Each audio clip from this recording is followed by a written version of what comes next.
Good afternoon. Assalamu alaikum. Thank you very much, Cecilia, and thank you all for being here. It is truly a privilege and an honor, and I'm delighted to be in the presence of friends and in the presence of all of your beautiful hearts. Alhamdulillah, thank you for being here. أعوذ بالله من الشيطان الرجيم بسم الله الرحمن الرحيم الله نور السماوات والأرض. I'm going to begin my talk with a tale from the days of yore, a tale that I imagine some of you are familiar with. So this is how it goes. Once upon a time, in the 12th century, there was a rather precocious, spiritually precocious young man called Muhammad ibn Ali ibn Arabi al-Hatimi al-Ta'i, born in the sun-kissed Andalusian city of Murcia in southern Spain, or Al-Andalus as it was known in that time. Now, despite his youth, Ibn Arabi had experienced a number of extraordinary mystical visions of God and was summoned to meet the wise leading philosopher of the time, Ibn Rushd, known in the West as Averroes. Surprised that the boy was still beardless, Ibn Rushd embraced the youth, saying yes. And to his delight, the young man responded with a clear affirmation, yes. And just as his face lit up with the joy at this confirmation of his life work and process, the lad added with equal resoluteness, no. Ibn Rushd was perplexed, and he sought to clarify the matter. And he asked, what have you arrived through unveiling and divine inspiration? Is it what rational consideration gives us? The young Ibn Arabi responded calmly, yes and no. Between the yes and the no, spirits fly from their matter and necks are detached from their bodies. Understanding this vivid illusion, Ibn Rushd turned pale and tremblingly recited the ritual phrase, there is no power and no strength but God. So this story, this evocative encounter between the erudite sage Ibn Rushd and the young Sufi Ibn Arabi, reflects on some of the varied paths of knowledge within the Muslim tradition. But most importantly, for the purposes of my paper, the story, I think, points to the deep mystery at the heart of reality, a mystery that includes God and the human being, a mystery that cannot be known or contained through binary, rational, or mutually exclusive categories. In the above story, Ibn Arabi suggests, I think, that the spaces of knowledge between the categories, the rational categories of yes and no, in between spaces encountered through mystical knowledge and expressed through dialectical modes of language, are spaces of flight, movement, and dynamic disruption. In this paper, I want to explore the ways that mystical knowledge, experiential as it is, presents us with a radically destabilizing and fluid path of knowledge that I argue has very significant implications for thinking about gender. In particular, I argue that such Sufi ways of talking about gender demand an existential mode of receptivity and constant movement, which potentially unhinge gender hierarchies that define patriarchal mappings. Now, any meaningful discussion of gender within Islam, in my view, involves a careful attention to the intimate relationship between God and the human being, that is, between theology and religious anthropology. God and the human being constitute an elusive mystery at the heart of the Muslim tradition that eludes static and singular modes of knowing. So let me briefly elaborate on what I mean by mystery, since I'm using it in quite a specific way, and drawing on the incisive scholarship of Michael Sells, who I know is a great friend of the Ibn Arabi Society. Mystery, and I want to quote him, is, I quote, neither a set of abstruse doctrines to be taken on faith, nor a secret prize for the initiated. Mystery is the referential openness to the depths of a particular tradition, unquote. And I would add, it is a referential openness to the heart of the human condition, which by definition includes gender. Sells adds that this referential openness is fleeting, As soon as one thinks one has it, one has lost it. And given the shifting nature of such insights, mystics use apophatic language, the yes and the no, as a mode of knowing, or what we would call an epistemological mode. Apophasis, according to Sells, is a discourse in which any single proposition is acknowledged as falsifying, as reifying. It is a discourse of double propositions in which meaning is generated through the tension between saying and unsaying. So in this paper, drawing on the work of Ibn Arabi, I explore the implications of what it might mean to hold a yes and a no for engaging the mysterious concepts of gender within Islam. That gender constitutes a mystery and continues to be a mystery is reflected, in my view, in some of the contemporary feminist debates more broadly. Some of those debates, when read through the lenses of Islamic mysticism, reflect, in my view, varying modes of saying and unsaying gender. So let me be very brief, give 3 brief examples from contemporary feminist theory, and then I'll revert to what that means for Ibn Arabi and thinking about gender from within Islam. So, for example, a contemporary feminist theorist like Judith Butler, in her now classic Gender Trouble of the 1990s, has irreverently muddied a number of binary categories in previous feminist thinking, including the classical divide between sex and gender, men and women, masculine and feminine, heterosexual and homosexual. These categories, Butler argues, are entirely the product of our own constructions. In her terms, there is no essential sexual biological base that is naturally present upon which gender roles get attached. Butler's intervention invites in a potentially soaring fluidity in understanding sex and gender systems, not allowing us to rest easily with any form of essentialist difference. Now, whether or not we accept these radically free-floating conceptions of embodiment offered by Butler, one of the values of her theoretical work is the unfixing of reified notions of sex-gender constellations through mystical lenses. And I'm doing something different. Instead of reading about Islamic mysticism through feminist lenses, I'm trying to read a feminist through Islamic mystical lenses. So I would say, if I'm reading her from a mystical lens, what she's doing is a radical act of negation, the no. The second feminist, who's a bit more resonant with my own approach, that I would like to turn to, is Luce Irigore, a French feminist, who presents a somewhat different approach. And so one of her frequently quoted statements, and I quote, "To wish to get rid of sex difference is to call for a genocide more radical than any form of destruction that ever has been in history," unquote. What I think she is saying is that a negation without an affirmation may potentially obliterate the mystery that is gender. Yet, her assertion and affirmation of sexual difference is nuanced and subtle, with a great resonance that one can find in Islamic mysticism. For Irigore, the challenge is to maintain gender difference, but without fixing it. An lucid interpreter of Irigore, Jean-Joseph Rau, summarizes the position, and it's so beautifully encapsulated by this paragraph that I'm going to quote it.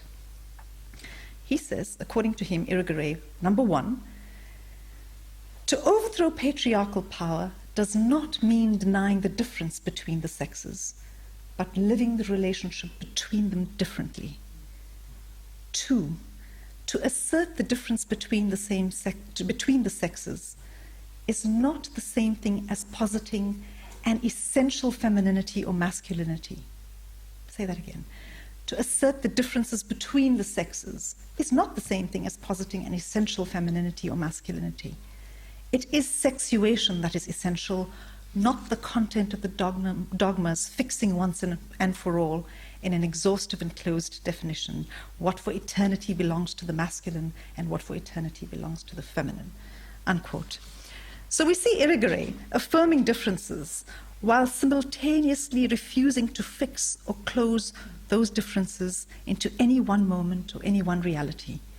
And this finely honed notion of gender, I would like to add just the final reflection by a Christian feminist theologian who I'm extremely fond of, Catherine Keller.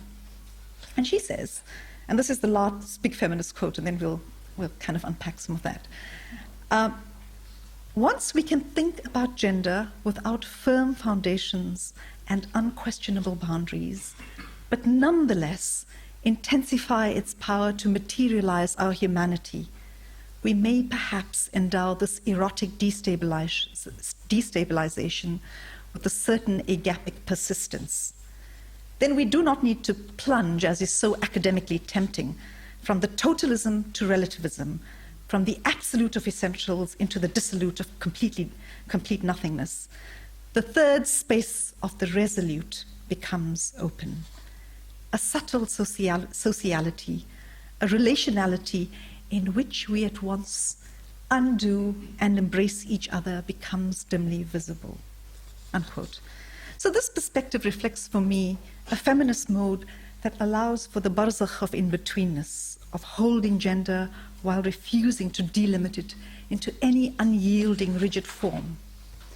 So for me, these feminist theorists illuminate, in a variety of modes, that gender remains an elusive mystery despite our most focused attentions, whether by secular or religious feminists. Ibn Arabi's works offer, in my view, openings that push us precisely to this third space, a space of more subtle sociality, a relationality in which we at once undo and embrace each other, to use Keller's words. So, to carefully track what a simultaneous undoing and embrace might mean in relation to Ibn Arabi, let's review some of the relevant assumptions on human nature that we've already traced at the symposium so far. We've encountered that very favored hadith al-Qudsi. The heavens and earth do not contain me, but the heart of my faithful servant does. As such, much of Sufi practice and Muslim ritual in general has been described as the attempt to polish the heart, which is the spiritual center. This polishing, we are told, of the human heart is done so that the divine qualities which comprehensively reside in the human heart might be most clearly illumined and reflected. Ibn Arabi, as we've noted over the last few days, presents perhaps one of the most sophisticated developments of these ideas on the relationship between God and the human being, reflected in his conception of the Insan Kamil. By presenting us with Insan Kamil as the living embodiment of the balance of the divine names or attributes, Ibn Arabi presents us with an archetype that is characterized by both identity and intimacy with God.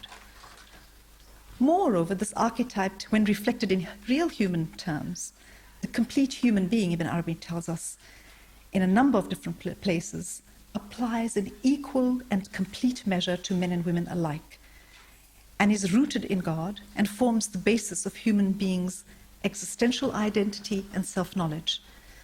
Hence, progress on the spiritual path demands that a person strives to purify the self from the internal false deities, those negative qualities that grasp to take hold of the heart.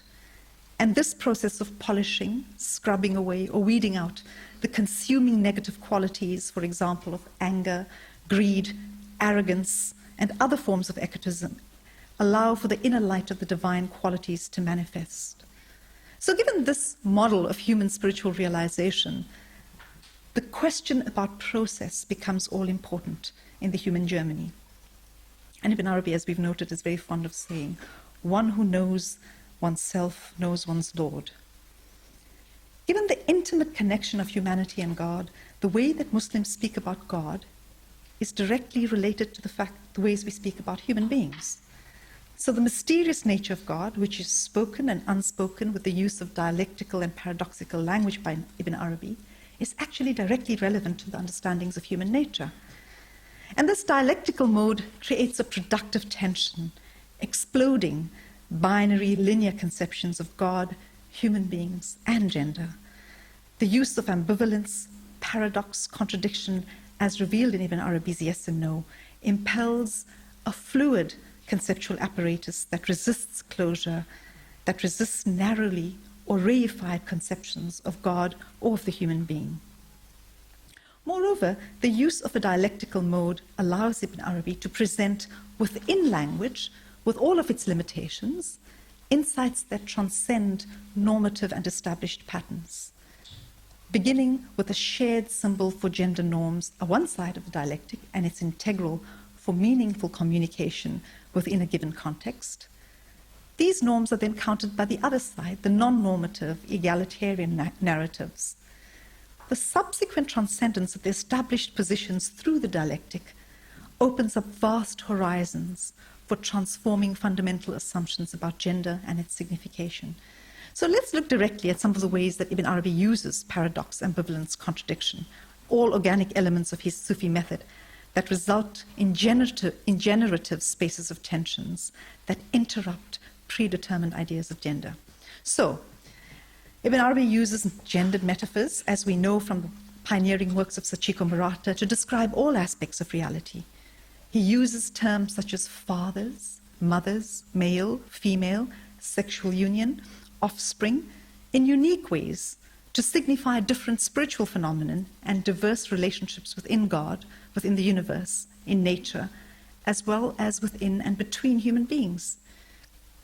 In his framework, masculine and feminine principles suffuse the entire sphere of being. They are complementary and can operate only in relation to one another.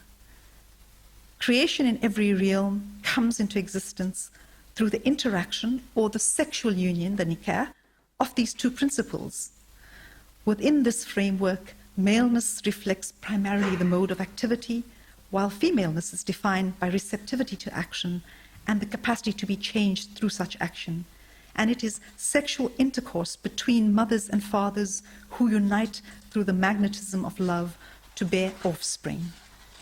An active or male reality has the power to act on the receptive or female reality, which in receiving such activity becomes the empowered creative site of growth and manifestation. So all things that are receptive to another are considered female.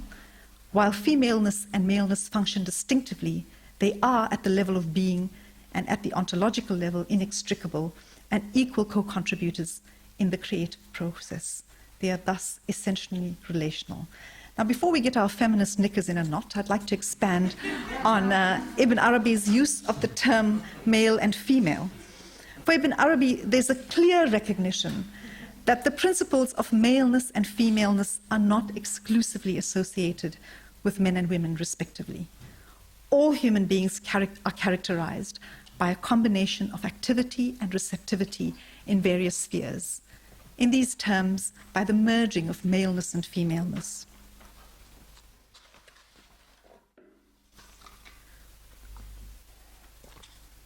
Depending on one's nature or state of spiritual refinement, the particular context or relationship, therefore, a biological man may be female or in a state of receptivity, while a biological woman might be male or in a state of activity.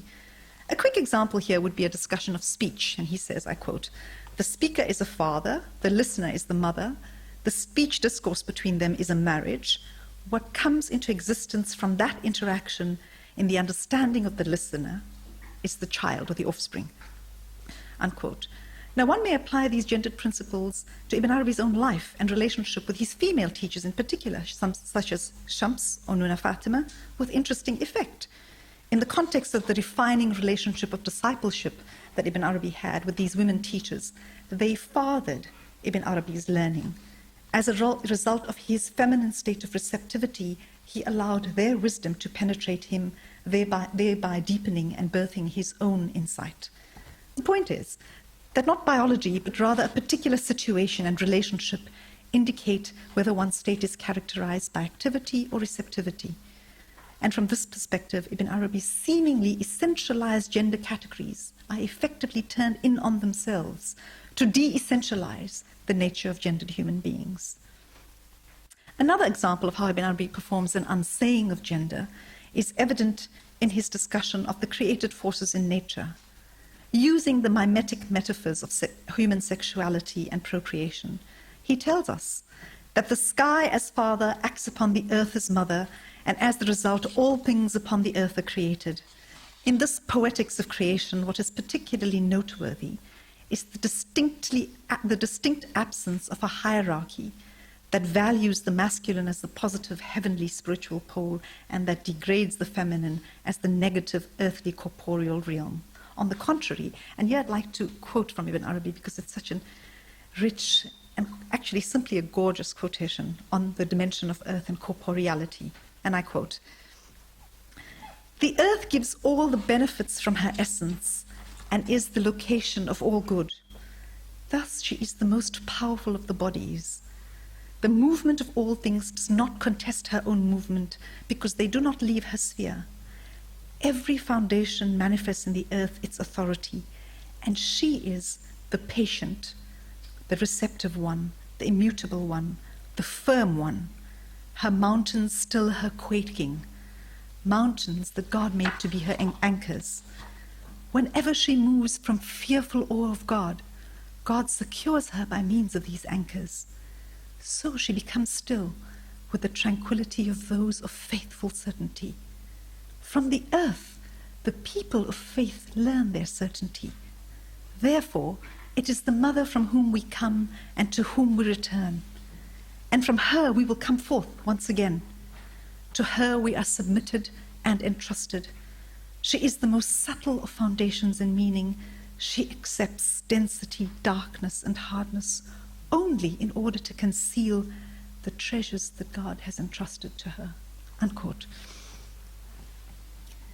In these forceful, evocative images, while the expansive sky casts the command of God from on high, the earth is prolific in its receptivity, stability, and subtlety. Through reflecting particular divine qualities, the earth becomes a signifier and a teacher of the spiritual state of faithful certainty. The earth thus becomes a model for the human aspirant, for the seeker, to shape their spiritual cultivation. Ibn Arabi evokes a complex and beautiful resonance of divine qualities in his description of the earth, describing the earth as Al-Sabur, the patient one, which is one of the 99 names or attributes of Allah. The earth is, he tells us, the mother from whom we come and to whom we return, which echoes a clear association of the kind of relationship we have to God, as described in the Quranic states, "From Allah we come and to Allah we return." Again, when Ibn Arabi tells us the earth conceals God's treasures, he is calling into our awareness the Hadith al-Qudsi, where God is depicted as the hidden treasure who desires to be known and creates the world in order to be known. Throughout, we see an intimate connection between the earth to its divine source, this intricate symbolic lattice in which the earth immanently embodies the divine, abundantly manifesting God's qualities, represents a powerful shift in the dominant symbolic economy. Ibn Arabi wedges open a whole history of patriarchal imagination. His sublime portrayal of the earth offers a marked contrast to forms of patriarchal binary thought that view the earth as the lesser material principle, a necessary evil from which one needs to ultimately escape. His favorable understanding of the earth and its materiality extends to the closely related dimension of the human body. Ibn Arabi presents both Father Sky and Mother Earth as integral to the process of creative manifestation, with no intrinsic superiority accorded to either. By swathing and at times cross-dressing his cosmic creative principles in the normative gender categories of his time, he reconstitutes the very nature of these categories. Further, pointing to the universal application of these seemingly gender-specific principles of activity and receptivity, Ibn Arabi observes that all creation is ontologically, or at the level of our being, female in relation to God. God, he tells us, impregnates each being with existence. And I quote, "Other than God, there is not in this universe a single male." And those who generally refer to as males are really female, since there is nothing in creation that is not acted upon, unquote. So while a feminist reader must immediately be wary of the ways in which language of maleness as associated with activity and female with receptivity reflect a particular dominant mode of power, we are simultaneously informed that all humanity is female. In academic terms, we could say that this statement reflects an unsaying or a semiotic move that subverts even as it appears to reinscribe the dominant norms. Elsewhere in the Futuhat, Ibn Arabi's description of creation very explicitly draws on women's experience and feminine images. He tells us that God originally existed as pure being without otherness and reflection in the state of undifferentiated wholeness prior to creation. And in the state of solitude, God experienced a deep longing to be known, as reflected in the Hadith al-Qudsi. I was a hidden treasure and I loved to be known, so I created the world that I might be known. And it is this divine longing, this love, that results in what Ibn Arabi calls the first act of sexual union between the active and the receptive within the one God, which in turn births all things. Ibn Arabi elaborates, telling us that this divine force is an unceasing sexual union that is forged whenever the real, lovingly and filled with desire, turns attention to possible things, beckoning them into existence. Then elsewhere, Ibn Arabi provides us with a more detailed discussion of this birthing of existence, and he employs very explicit imageries of pregnancy, labor, and birthing, describing God in the state of wholeness and possibility before creation, the yet non-existing entities which carried potential, exerted a metaphysical condition of pressure. He uses the word karb, or labor, to describe the state of distress. The divine creative force, the breath of the merciful, in an act of love and plenitude, releases them into the theater of existence. In the same way that women give birth to children, God births the cosmos and reveals God's treasures. The vibrant, pulsating, and sensuous images where God loves and desires to be known, where God experiences distress without creation, where metaphors of God include images of labor, pregnancy, mothering, offer glimpses of this 13th century scholar's central contribution to the destabilization of patriarchal theological constructs. Moreover, this image tells us that God needs creation to complete and manifest divine potential. In particular, the idea that God needs creation and humanity for completion breaks down the hierarchy of traditional patriarchal images, the transcendental images, where God is always Lord above, entirely dependent of humanity. Love, desire, and need define the divine creative spark, not simply unadulterated power and indomitable will that demand absolute obedience. The female images of pregnancy, labor, mothering also reconstitute some of the more hierarchical metaphors for God. They invoke a layer of intimate relationship, nurture, and deep connection between God and humanity. Throughout Ibn Arabi's work, the reader discovers pervasive images of God that break down hierarchies and that present profound and intimate formulations of the God-human relationship. These present radical shifts in the Muslim symbolic economy of the divine that allow for very different ways of relating to God and to human beings. Such feminine images of God exist in contrast to Ibn Arabi's description of God as the only male in existence and creation as female. The gendered ways in which he describes God is contingent on the particular types of relationships he's attempting to depict at a given moment.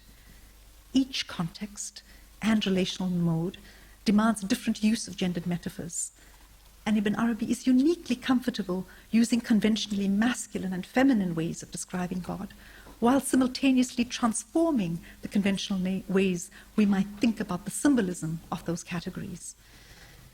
So, one cannot directly translate, however, mythic and poetic feminine images of God and creation into direct emancipatory social practice, as feminist scholars of religion like Grace Jansen, the great Christian feminist philosopher, and Elliot Wolfson, who is a scholar of Jewish mysticism, has illustrated. Transformations in a symbolic system do not guarantee in any way socially egalitarian gender practices or even more flexible social roles for women.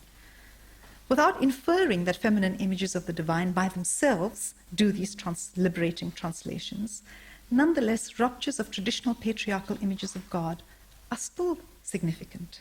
Luce Irigore, who I mentioned earlier, who responds primarily to a Jewish and Christian set of images or theological images, argues that for women to attain full and authentic forms of subjectivity, female images of the divine must be created and embraced. Ibn Arabi's diverse and fluid images of gender that include sexual metaphors and feminine images of God are thus fruitful for feminists in search of inclusive and more expansive spaces to extend the Muslim imaginary. So one of the reasons that Irigore's point might have a particular resonance for Sufism relates to an important aspect of his understanding of human nature. In his framework, the human condition for men and women alike is nothing but the embodiment of divine attributes, as previously discussed. So the fact that God and humanity is so intimately connected, and that these metas for the divine are explicitly inclusive of the variety of gendered images in this part of the Muslim tradition, is powerful. It destabilizes masculinist notions of gender for both God and humanity. So while exploring feminine symbolic spaces might provide a counterfoil for the more hierarchical images, having affirmed both masculine and feminine images of God, which is important and vital, we now come to what I consider the most profound aspect of Ibn Arabi's God talk. And here it is. Firm attachment to any particular construction of God, whether masculine or feminine, is a fundamental spiritual error. Ibn Arabi is working effectively, simultaneously, at a number of different symbolic and metaphysical registers. So his images of God similarly function at multiple levels. To benefit from journeying through his cosmology, readers, feminist or not, must avoid assuming one particular register of meaning. Doing so might mean missing some of Ibn Arabi's most profound insights and treasures regarding understandings of humanity and God.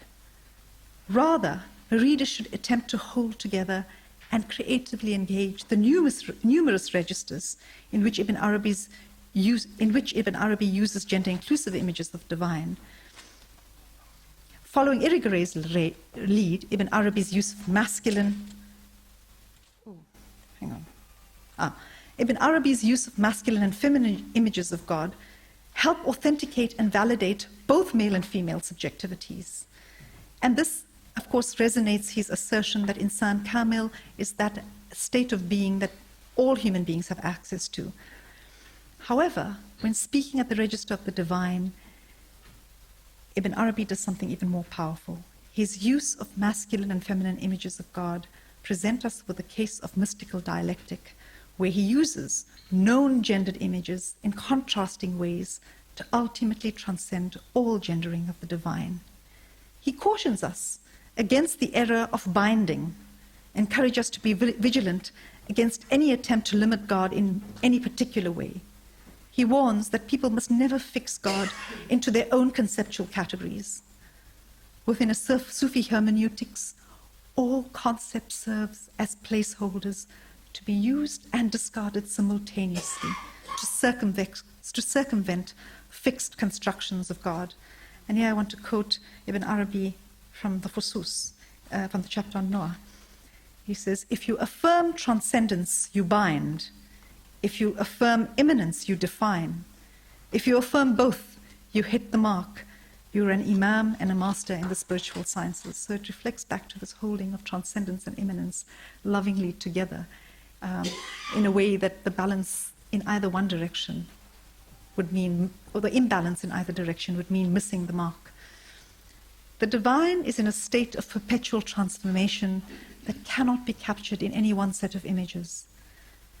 Ibn Arabi's metaphorical strategies thus create a mystical dialectic of both saying and unsaying the various gendered constructions of God that necessarily appear and must also necessarily disappear to remain faithful to the mystery of the divine. As a spiritual guide who points to God's immanent connections to all beings, male and female, Ibn Arabi provides the reader with gender-inclusive images. As a chamberlain of monotheism, he points to God's transcendence of all gendered human binaries and the vast openness of the divine, which prefigures the vast openness of the human being, who is the microcosm of the divine. In both affirming and unsaying gender in his descriptions of God, and by implication humanity, Ibn Arabi hits the mark exquisitely by embracing the plenitude of a simultaneous and paradoxical yes and no position. This approach to God is also an approach to the human being, who for the Muslim mystics is the child of the moment, the child of the breath, to use Cecilia's terms, refreshed and newly realized in every instance. This approach, I think, undoes static notions of gender, allowing instead for novel ways of imagining God and human beings beyond binaries. The very work of paradox in the works of Ibn Arabi, which both recognizes difference and then destabilizes those very conceptions of gender, is not simply to disrupt fixed notions of gender, but more especially to facilitate dynamic movement. The work of paradox is to push us to an existential mode of openness, of invoking the changing face of the divine in every moment, and the constantly transforming state of the human being, who is a microcosm of the attributes. As such, mystical paradox generates a spaciousness and a capaciousness that can forge a path of liberation from restrictive gender molds without simply saying that gender does not exist. It does and it does not. Sufi language is thus deeply iconoclastic. In the true spirit of the prophetic Muhammadi revolution, it unhinges the patriarchal idols of reified and fixed concepts of gender. Thank you.